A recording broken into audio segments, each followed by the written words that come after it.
welcome back to my channel. Today I'm going to be sharing a really quick recipe for paleo graham crackers. My kids love graham crackers, but we don't eat gluten. We really have to try to stay away from grains in general. We also try to limit our sugar as much as possible. So I make my own version that tastes identical to the original, same texture, same taste. You will never know the difference, except that they're much healthier. And the kids are all here, so it's gonna be one of those crazy videos. But yeah, I just wanna quickly share you the recipe. Okay, I transported the kids to the living room and gave them snacks. Hopefully that holds them off so I can quickly show you the recipe. So I will have all the full recipe in the description box, so don't worry about that. But in a bowl, I have 1.5 cups of blanched almond flour, and then 1 cup of arrowroot starch, or arrowroot flour or powder, whatever you call it. So I just pretty much take a fork, and I'm just gonna kind of mix it together until it's like well incorporated, and then I'll show you what we're gonna do next. Okay, so the first thing that we're gonna do once our flour is mixed is add just some pure sea salt, not table salt, pure sea salt. And we're doing just half a teaspoon and sprinkle it into the flour mixture. And then we're gonna do 1 teaspoon of baking soda. Use aluminum-free baking soda. This is from Bob's Red Mill. Normal, and we're using 1 full teaspoon. Normal baking soda, like Arm & Hammer, is actually like processed and refined. This is pure, naturally occurring baking soda, which is what you want. So use that. And then again, we're just gonna take the fork and just mix it all together until it's well combined. And then we're gonna add our wet ingredients.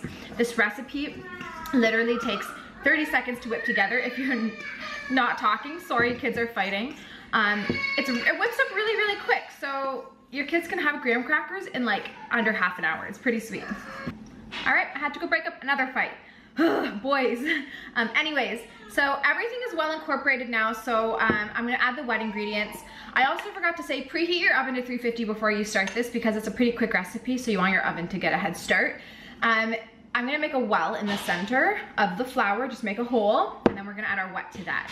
So once you have like a little well in the center, we're adding half a cup of melted coconut oil. This is just pure organic coconut oil.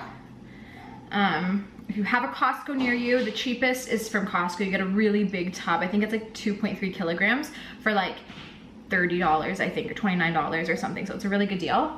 And then to the coconut oil in the well in the middle, I'm adding 2 tablespoons of pure unsulphered molasses, and then 5 tablespoons of pure honey. So just add that.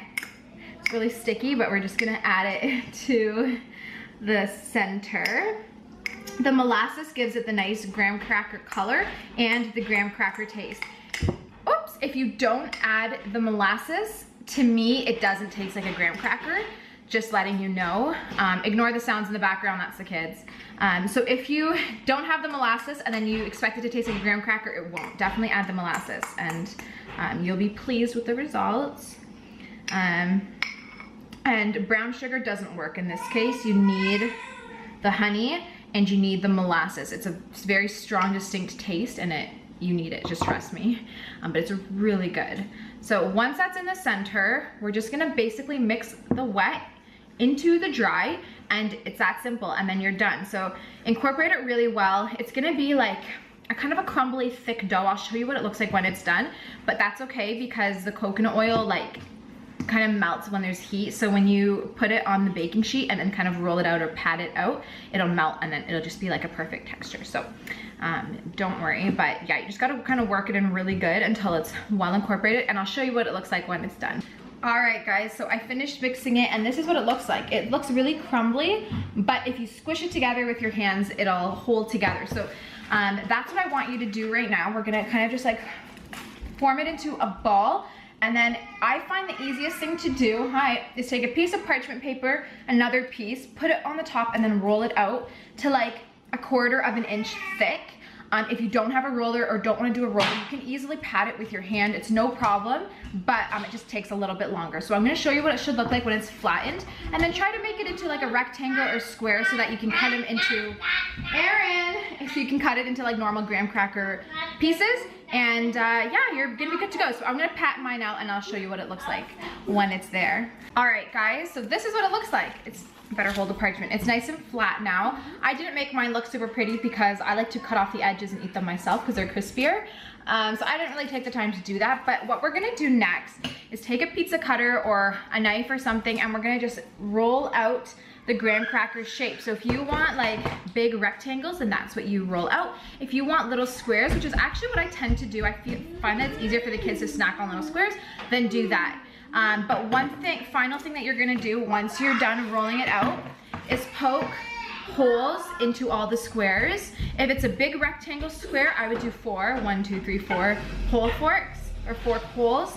And then if you're doing like little graham cracker squares, just do 1 poke per square. But that way it gets the arrow and then they can bake nice and evenly and like they don't blow up. All right, I cut mine out and poked the holes. So you can see the holes there. So that's what you want. That way they don't blow up like a balloon and they just bake nice and crispy. So yeah. Okay guys, we're gonna bake this in the 350 degree preheated oven for, I'm gonna say like 12 to 15 minutes. It depends on your oven. Mine is it's new, so it's really hot and good. So I do about 12 minutes, but what you're really looking for is a golden brown, although these are kind of golden brown. You're just looking for a golden brown color. And then we're gonna take them out of the oven and just let them cool, and don't touch them until they cool. I would say 10 minutes. The longer they cool, the crunchier and more cracker-like they're gonna be. And then you're just gonna take your knife, your pizza cutter again, and just recut all the lines, and then you'll have your crackers, and it's that simple.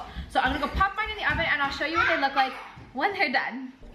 All right, guys, just took them out of the oven, and then I had to like rerun the pizza cutter through it, as you can see, because the lines kind of got lost. So I recut them, and then they're all separated. So all I do is I just lift it up. Here is the cracker. These are still warm though, so that's why they're still falling apart. If you let them sit for like an hour until they completely cool down, then you will have like normal graham cracker texture. Another thing too is I didn't make mine as thin as they should be. I did a little bit thicker accidentally. I was rushing because of kids. But if you go thinner, they'll be even crunchier. They are so good, and I know your kids will love them, so make sure you give this recipe a try. All right guys, they are all done, and I've been having a lot of requests to do healthy snacks for kids that also don't take a lot of time. So if you like this recipe or this video, give it a thumbs up so I know and I get good feedback. Comment below if you want to see more recipes. I'm gonna be posting one very soon on healthy, really fast pizzas for kids. They're really good, and they're really easy, and I know your kids will love them, so that's coming out soon.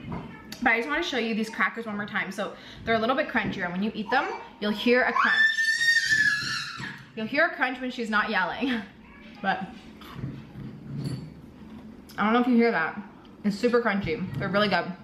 So what you could do as well, before you bake it, like I said, roll them in, like when you take the pizza cutter, make little crackers, and you have like little portion size ones you can give your kids, or you can cut little shapes out like goldfish or something if you want to.